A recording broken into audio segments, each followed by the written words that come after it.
Right, so today we have for you Ash Surti, our Chief Digital and Information Officer here at Colt Technology Services, and he's joined by Chris Silberberg, Research Manager at IDC.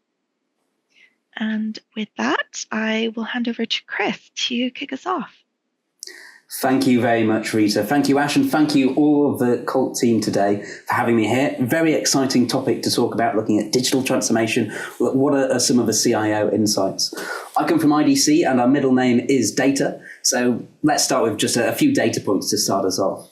If we move to look at the first point of the prominence of the CIOs in today's discussions within enterprises, something we see very clearly at IDC is it is more important than ever before. Technology is driving the business in terms of how it can adapt to today's pace of change, today's demands in the economy, but also driving some of the significant thought processes on what a business wants to be in the next year, next 2 years, next 5 years. How can that business be sustainable? And we're seeing this at the most senior level. So what you can see on the screens today, 68% of senior IT leaders presented to the board more in 2023 than 2022. It is really business critical that enterprises get on top of their IT estate. But what is driving those conversations? So if we move to the next slide, there are a lot of headaches with expansion into this. And a key one is around security. So 40% of senior IT leaders list network security as one of their top challenges. That's 40% who are being kept up at night by network security. If you ask the other 60%, they're still pretty worried about network security, as well as data security, data privacy as well. Because the threat landscape, as they are increasingly using more and more varied IT systems, that threat landscape is evolving. You can't go a week or 2 weeks without a news story, major global news saying people are under attack, this data has been hacked, that element has gone down.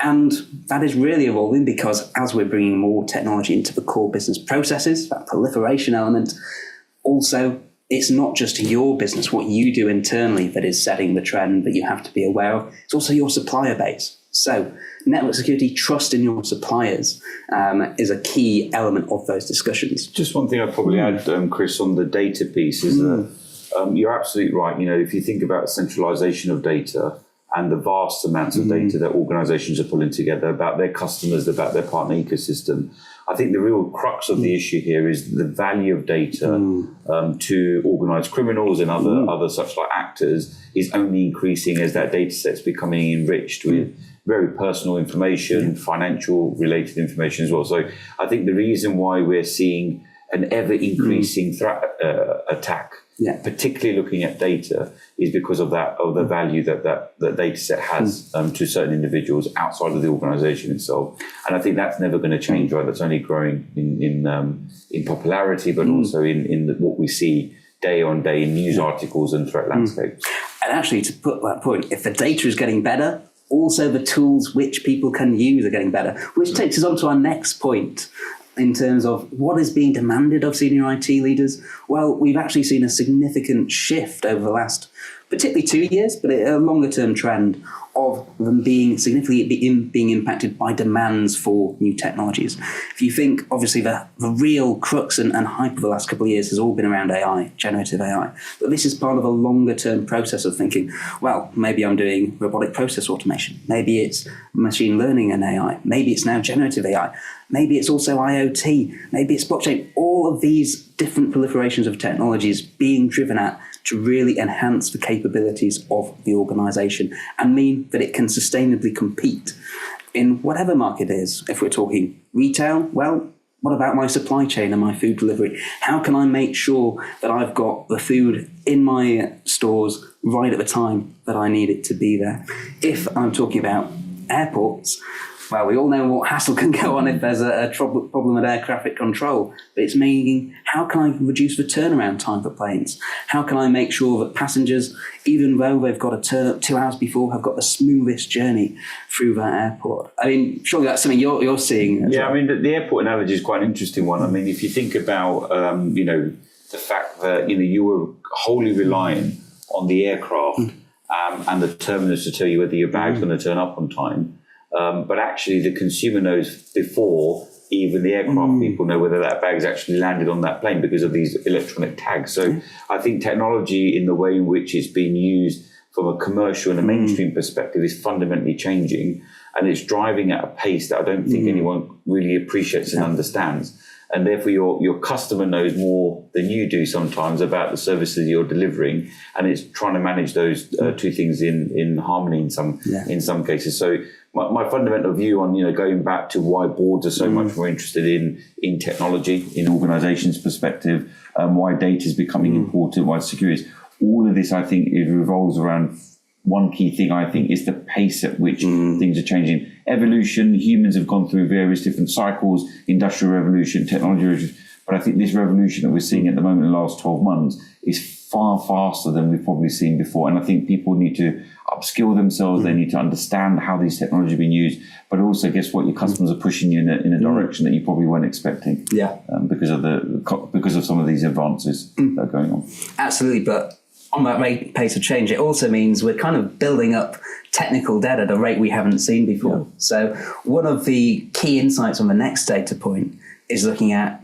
how much visibility do we really have. So if we move to the next slide, 79% of senior IT leaders have no systematic insight into their technical debt.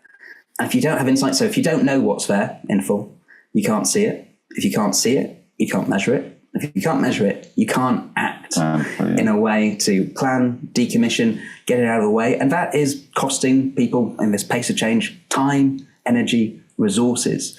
In terms of, if I think, let's go back to the data. If I've got hundreds of different systems and the value of that data, which is being created, generated in those systems, is paramount. For me to go and then say, right, let's layer on a new capability. What insights can I drive from my holistic organization to serve my customer better? If I don't know where half the data is, or can't access it, or it's not of sufficient quality, I'm only going to get half the picture. And it may be better than the picture I got before, but it's not going to necessarily be the same impact. I think you need to see technical debt from different angles. Sometimes having legacy systems that are very stable can be a good thing as well. As long as you've protected them, and you're securing them, and you've got a way of doing sort of lights on activities around that. I don't think there's anything wrong with that. However, I do agree that actually technical debt often drives more threat profiles to those systems and applications. It can hinder the business in terms of its automation ambitions and process and things as well. But actually, I think the word technical debt might be wrong in itself for it, because that assumes then that technical debt is an IT problem. But my fundamental view is if the boards are asking for technologists to come in and update them, what they also need to join the dots on is that the technology systems are only there for one purpose, is to drive organizations, is to drive the commerce that's required, it's to drive the organization's ability to manage customers, provide orders and installations, and in our business at least anyway, not in every.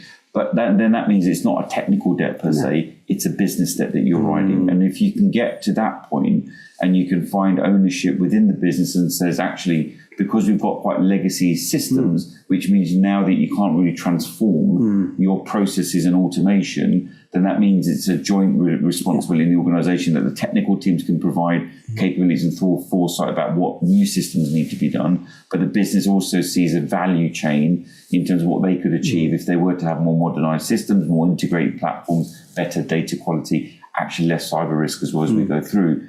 Then I think you've got the right conversation around how you manage that business debt, not technology debt. That's a really important point. We were both at Digital Transformation World in Copenhagen a couple of weeks ago.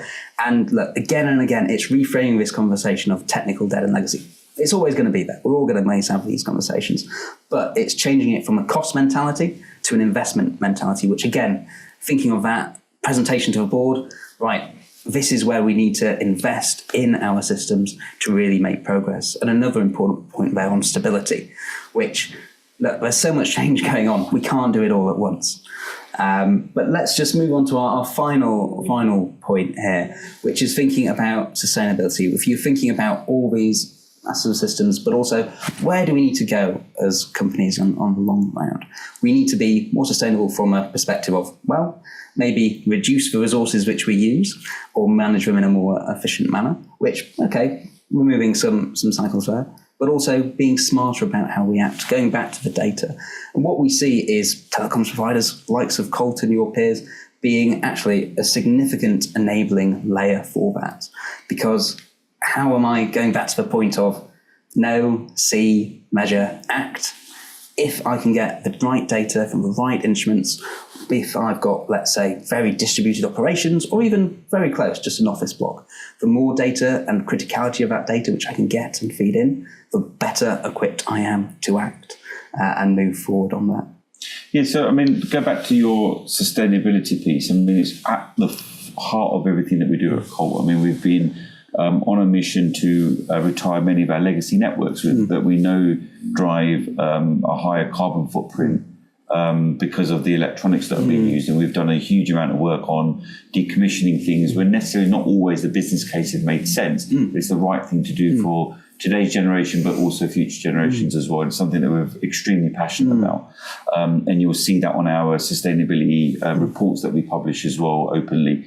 We're also seeing a stronger interest from our customers. In fact, I was at a customer advisory board once where they mentioned the fact that if you are on a sustainability mission, if you're retiring legacy, or tell us how that impacts our carbon footprint, because actually we'll absolutely get behind that, and that helps them, it helps us, it helps the global economy and the ecosystem and sustainability agenda as well. I mean, we're doing it from an IT perspective as well. I think there is an absolute link between technical systems that are running on aging platforms and our ability to transform them and ensure that we're using lower power, cooling, less data center space, other such like things as well. I think the data piece is quite interesting as well, because I think trying to capture the data that you need to understand your carbon footprint and how you manage that across the ecosystem of suppliers that you might use, your own systems and processes, that's not easy, right? And I think that's something that the industry is battling their way through. One of the things that we're really excited about in our network engineering team, for example,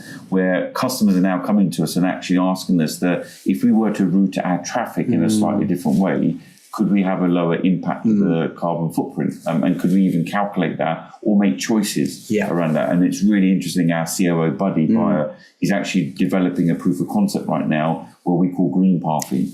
And essentially that means that the customer's got it in their hands to decide how they want to route their traffic, and it lowers carbon footprint as well. So I think actually from a conversation perspective, it's at the heart of many of our customers, and we're trying to support them. But most importantly, we're trying to be the greenest telco out there as much as possible, or digital infrastructure company is what we want to be known as at this end. And you talked about the kind of imperative, it's the right thing to do, but also that is increasingly coming with carrots and sticks from regulators. If we think this year is the first year of the Corporate Sustainability Reporting Directive in the EU, which means by next year, everyone has got to, if they're doing 150 million euros of more business in the EU, actually get in their reports on this template and say, this is what we're doing, these are what we've got in the different scopes and how we're impacting, which hasn't been there before. And it's only going to become more and more stringent, more important for just the cost of doing business.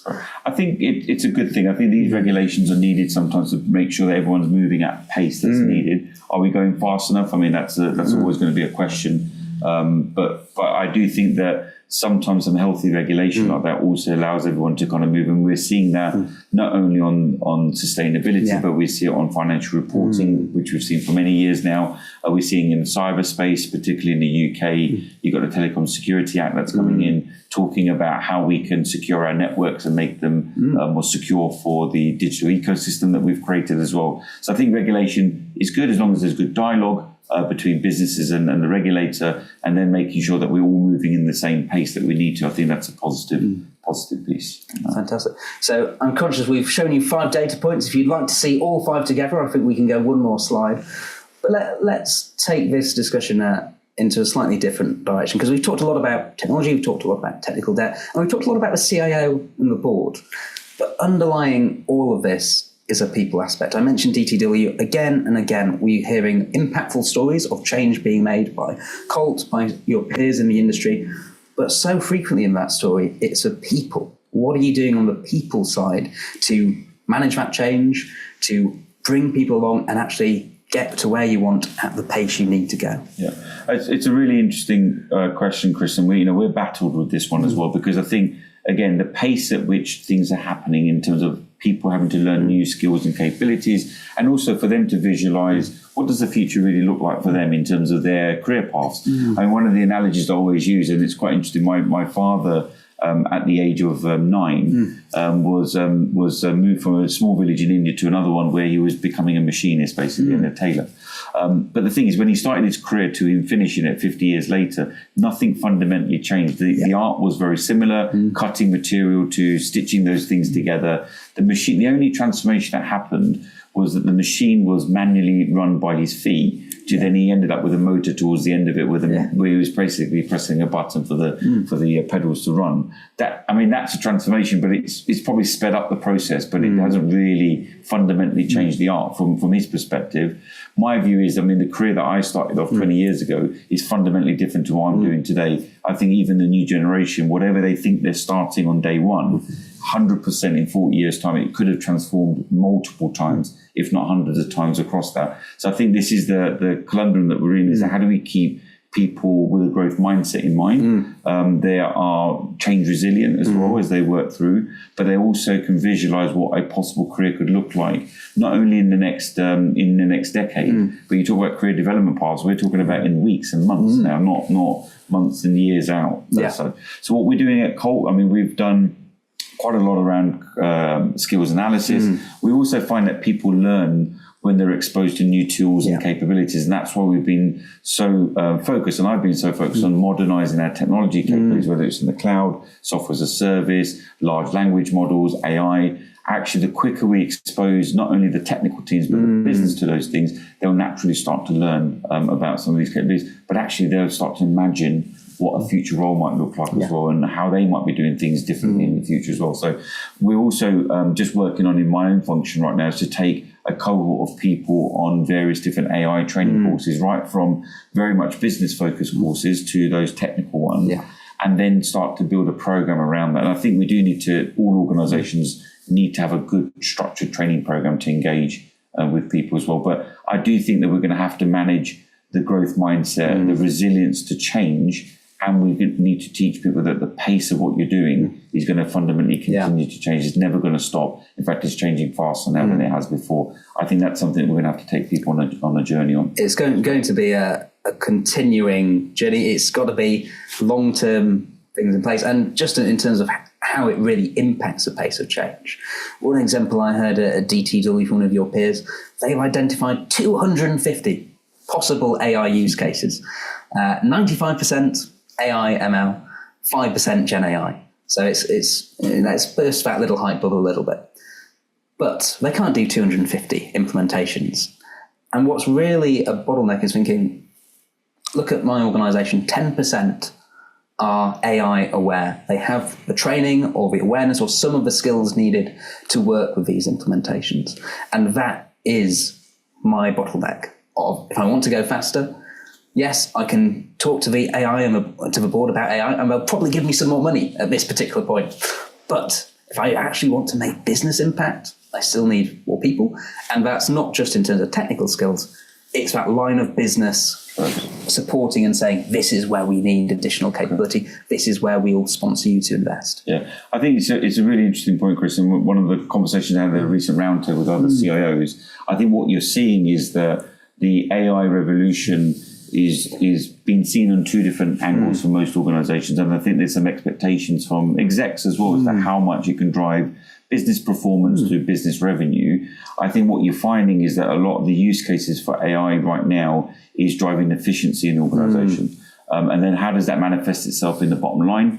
That's a question that a lot of organizations are asking. What's the return on investment? So I'm spending X euros or dollars or pounds or whatever currency you're in, but actually what return do you see at the end of that? And I think people are finding it difficult to connect the dots. And I think that's happened in general digital transformation anyway, right? You can modernize the system, but the question is it receiving the business outcomes that you expect? And what is the perceived outcomes that people are expecting as well? And I think that the dots between that, I think AI is going through that hype cycle right now. So Ash, let's connect those dots there for you at Colt. So what are those investments in digital transformation or AI where you're really seeing that math add up?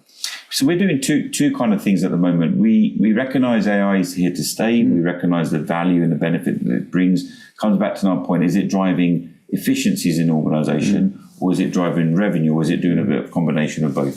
We also see that in process transformation as well. So it's not just about technology, but the process that underpins all of these things as well. I think what we've done at Colt is done some of the fundamentals around what's the risk and governance and structure and decision making, because clearly security is and will continue to be paramount in making sure that we use these tools in a safe and safe way and a secure way, but also it doesn't create other biases that we don't want to see as well. So that's the fundamental. What I see that is table stakes for any new technology, making sure you've got the right governance and structure. So we've done that.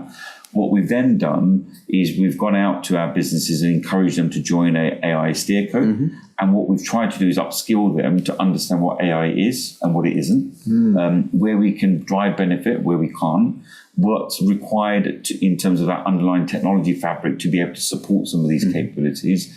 And then we start getting into what I call use cases. I don't think you can go after 200, no matter what size and scale of organization you are. I do think you have to be focused on some quick wins to show how the capability can change and transform your business models, possibly processes as well, and then you build from there. And I think this is, again, it's one of those conversations, not like a project or a transformation that you have a start date and then a finish date.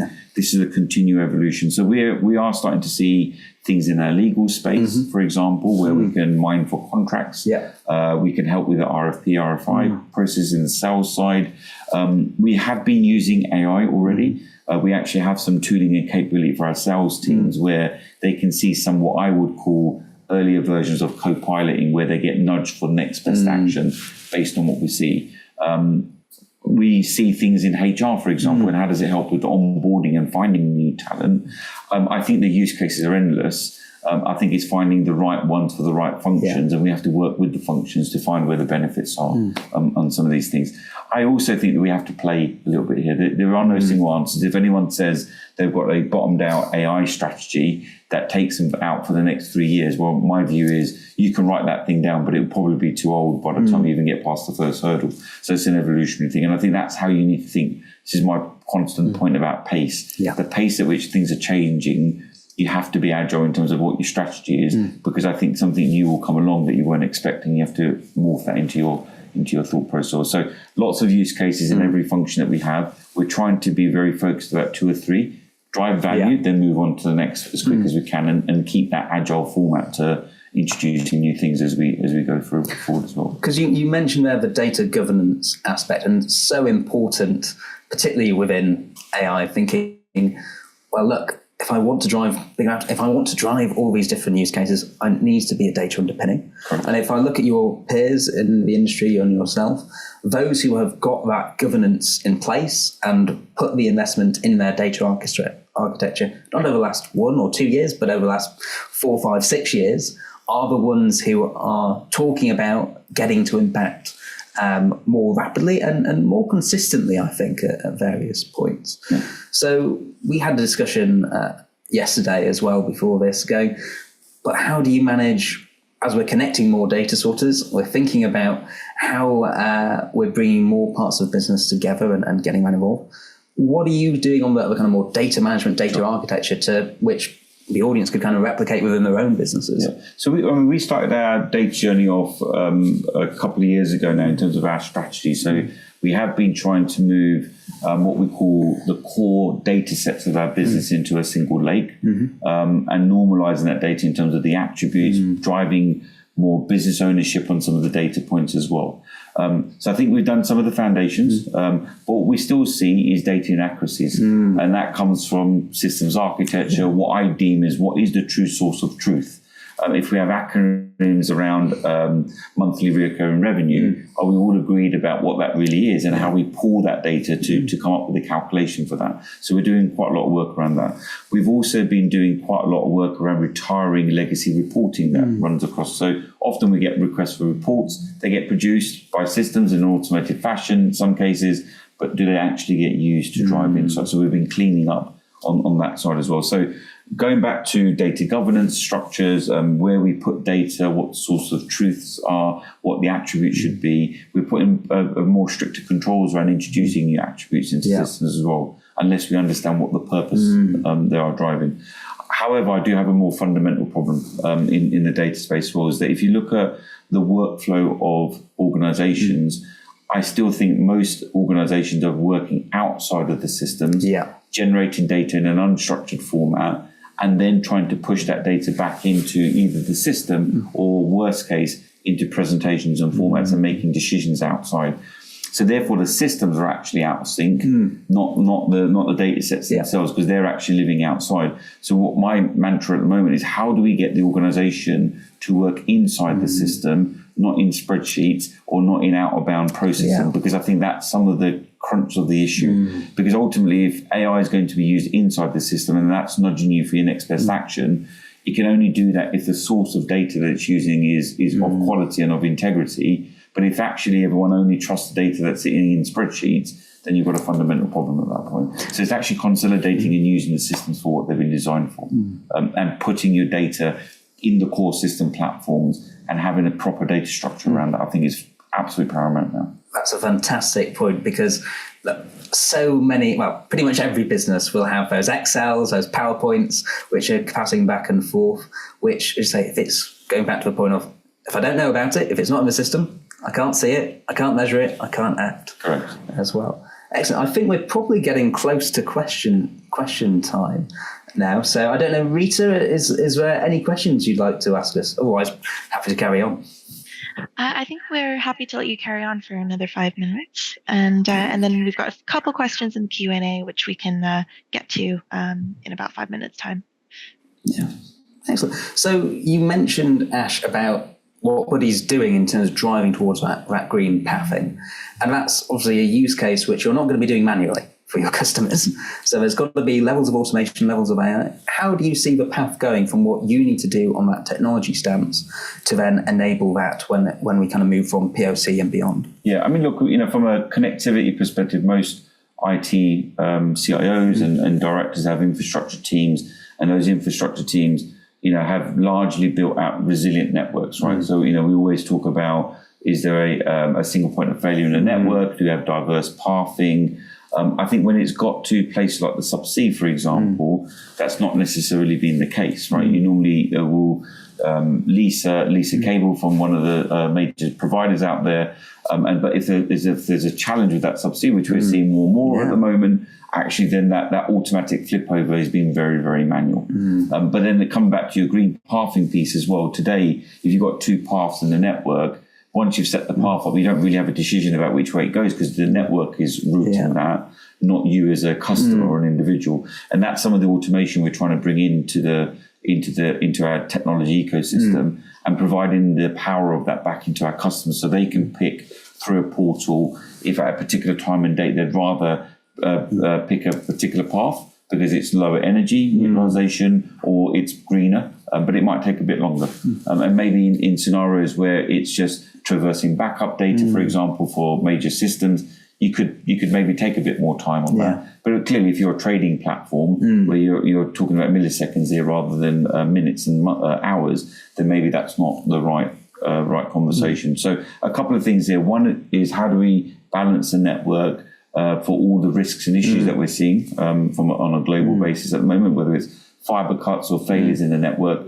How can we automatically reroute that traffic without the customer seeing anything going on? That requires then a partnership of ecosystems. So, it really does require telcos working together rather than against each other, in terms of, well, if my network's down for any reason, can I reroute over to yours in an automatic fashion?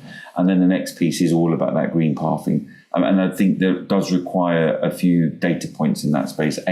How do you work up the carbon footprint for a particular path? Especially if you've dug the road up 30 years ago with a diesel engine and today you're doing it slightly differently. You've got to try and put some calculations behind that. And that's some of the things that we're trying to do, what we call a carbon calculator approach. So how do you count the carbon? Then how do you present that information back to the customer so they can make more informed decisions? And it's not just with live services at that point. It could be when they're sourcing and they might decide, or company might decide that they want a green path rather than one of a low latency perspective, and then how do we provide those choices? So it's really having a conversation with a customer and deciding, based on what their ambitions are and what they want to achieve, how can we support them in that piece as well. Excellent. And thinking, if that's for the longer term use case, what are some of those quicker wins that you've identified in terms of either on the digital transformation or the AI path that you're going, right, actually in the last few months, the next few months, these are those 2 to 3 areas we think we can get the impact? Yeah, I think one of the things that we've been, as I said about we've been stress testing some of the Copilot capabilities within Office 365. I think the great thing about that is it's a mainstream application. It sits on everybody's desktop in the organization. So we've selected a group of users, cohorts, and now they're off in the business doing their own proof of concept or developing ideas. And like I said, we're already starting to see quick wins in a contract lifecycle management space, in some of the sales and marketing teams, developing branding and marketing product capability, creating presentations and RFI processes. We're also seeing in my own functional IT teams as well, in terms of how we develop code, for example. We're beta testing some of the DevOps capabilities in that space as well. We are also proof of concepting how we can manage incidents and can we use some of the AI capabilities to self-heal the IT network in some way. So if we start to see utilization crop up, do we add automatically capabilities, and these are other actions that we can take that we may not have done before using large language models. So we are already seeing some benefits in that space. But one of the things, as I said, there are endless cases. It's just making sure you can home in on a few, prove the value, move on to the next round. It's that prioritization, and some of the use cases you say they definitely resonate a lot with what I've been seeing in the market in terms of elements of the sales and customer experience lifestyle, and thinking how can we work on either the contract process or summarization of calls and interactions with the thing. And the other really powerful one, I think, for telcos is what you're saying there about notifications, next best action, but for the network side, actually giving that more of a voice to say, this is what we need to do. It's not just the red light blinking, it's a red light blinking and saying, you should probably do this next. Or proactively take action, whether it's capacity issues or failure rates maybe on the routing packets, etc. I think the other use case that I heard recently, which I think is fantastic, we're just trying to work our way out in terms of how to use it. So, for example, when our sales teams are talking to customers, we often find that they won't put all of the minutes and the actions, decisions and thoughts of that meeting into our customer relationship management platforms. But just imagine if you've turned on transcript, it automatically captures all that information. Now, not only have you got a rich conversation about that one customer, but if you can imagine you're doing that amongst all your different customers, and then you start to correlate what the customers are saying about, talking about your product and services, why you may or may not have won certain businesses, conversation around price points.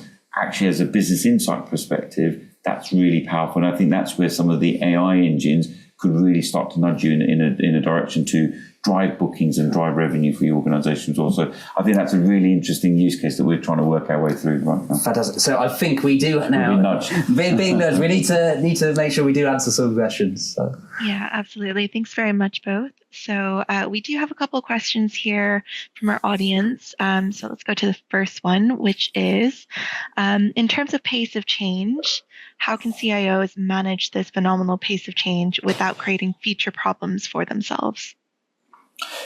Yeah, I mean, I'd like to take that question to start off with, because, again, I think this is probably one of my biggest passion points at the moment. I think it's taking everybody on a journey, and I think the reality is that there will be in every organisation, whether it's in the technology teams or the business, that some people will learn in different ways. Some people would like to learn by putting themselves into a problem statement.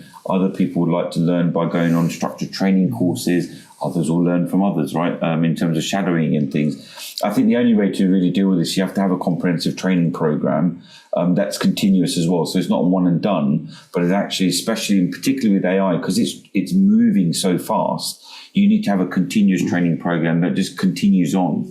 And there are new modules and new ways of learning, new capabilities that you release. And I think one of the conversations we've been having with our Chief People Officer, Catherine Lever, is around change management. And I think that's a really important topic at the moment. So how do you manage change in an organisation that's morphing at a rate that you've not seen before? And I do think there's a thing around training, explaining to people the purpose and why you're doing these things, but also explaining the technology capabilities that you're giving to people. And I think the final piece to this piece is that often what you're going to find, especially when you've got software as a service capabilities, these changes are being introduced without you even realizing it. It's not something you've developed within your own organization. The power of these major giants are actually releasing new capabilities all the time. So before you know it, they'll be asking you questions. Well, I've just seen this new widget. How do I make best use of that? And I think that's the piece. It's just continuous change. I think a really good point. I guess the other elements of strategy I would pick out first, so you've covered the people piece perfectly, is also really honing in on what are the enabling platforms or technologies you need, to your point earlier on data governance, and think, if I put this investment here and that provides the platform for future innovation and then change, then that's better doing that early on and planning for that now versus 2 years down the line doing lots of different bits, but then on disparate platforms and then trying to bring it all back together. So enable those enabling technologies, enabling platforms that need to be taken earlier in the process. And I think second to what you also said earlier, focus. Yes, pace of change is accelerating, and we're getting kind of bombarded, shiny object syndrome everywhere. Look, yes, you'd need to be adaptive and thinking of this, but also don't jump after every new fish which comes out of the sea. Agreed. Be a bit disciplined in how you're approaching this as well. Yeah. I think the other thing on this is, Chris, as well, is if you go back a couple of decades ago, people always struggled why you could buy a laptop from a local retailer and it just works and you open it up. But at work, it took 5 days for a laptop to turn up. It took 3 days to build the laptop, and then you might get productive after day 5. I think what we're going to see here is that people are upskilling themselves in their day-to-day doings, because I think what you're going to start to see is things like AI will be mainstream at home as well as in your phone and your machines, and therefore there will be this expectations that I can't have the same level of capability at work. So I think some of the things like Copilot will be table skates for your employee base. So they will be skilled. It's just a question of how do you make sure they're skilled in the right way to use it effectively at work as well, and keep that going. Well, we think ChatGPT was it was public before we really started talking about all these. Great example. So I think, Rita, do we have another question? We do, and it's actually very much related to what you were just talking about. So a lot of interest, of course, around AI and AI adoption. So we've just got a couple minutes. So maybe if you could just give us each a few practical tips for how CIOs can prepare their organizations for those huge changes being driven by AI. Yeah, I mean, I can start with that. I think one is that the CIO functions or the technology teams have to lean in and lean out into the businesses, and I do think that bringing pockets of the business together, explaining to them what we see ahead of us and how we're architecting a technology landscape, I think is the key thing. I think what we'll also find that there will be a lot of federation if we're not careful around where AI capabilities are situated. It could be in every single system stack, or you could find it that you're going to try and find yourself a holistic tool that sits over all of your system capabilities. Because the reality is business processes don't just work in one stack. They work across different technology capabilities they have in it. And I think that conversation as a CIO proactively with the business leaders is very, very important to have early on. And I do think that this is one of those areas, again, that the business and IT teams have to work together as around what's the right strategy for the organization, and in terms of when you're picking your tooling and capabilities and how you're building those things out. So my first viewpoint is engage early. Don't be afraid not to have all the answers, because you won't have them as technology leaders. Get the business working on their own skills and capabilities plan. Maybe get the help of the HR functions to get that going as well. But also proactively work with the vendor landscape and your tooling and capabilities to figure out what is the strategy, not for the next 3 years, but enough to keep you moving to the next milestone of where AI has taken us as well. And also the final thing I'd say is play with it in a safe and controlled way. Don't go back and say it can't be done. It can. It's just a question of what structure and control can you put around it with your security teams and your governance teams, but open it up in a safe and continuous way. Don't just shut it down, because it's not going to stay shut for too long. Yeah, I guess just 2 points I'll build on there. You were mentioning engaging with your vendor landscape, and I think a critical part of this is focusing, bringing down, because for AI, to data as well, making your suppliers have got good data governance, but also good data openness, because whilst many of them are building AI into their own solutions, as you say, some of these actions are going to not be taken on a solution by solution basis, but a more holistic. So we need to be able to ensure data can flow out of different supply systems, thinking about SaaS becoming more prevalent, into other parts of the business as well. And we're not just kind of replicating different silos that we've historically had. Just to build on that then, Chris, actually, the other point on this is that, we've always struggled with the ownership of data. Where does it really sit? Is it an IT problem? Is it a business? Is it a combination of two? Actually, I think this is a great example where the technology leaders can talk to the business about why it's important to have quality data. Actually, the data is partly owned by the business and IT in combination, but why it's so important the business takes control of that data in terms of how it flows into systems, how it flows back out again, how they then use it. And I think if you can show why the quality integrity of that data is so important for AI next step, I think they will take a better interest in that and drive that conversation as well. Well, well made. Right. Sorry, guys. I'm afraid we're out of time now. But thank you both so much for answering those questions and for the conversation in general, which has been fantastic. So I'll just close really quickly by saying, thank you very much for every one of our attendees for coming along. If you did have any other questions which we didn't get around to answering today, please do get in touch. I'll just do a quick pitch as well for you to visit this webpage for a guide that we've released recently called Legacy to Limitless, which covers some of the same themes that we covered today. Otherwise, I wish you all a fantastic rest of your day. Many thanks and goodbye.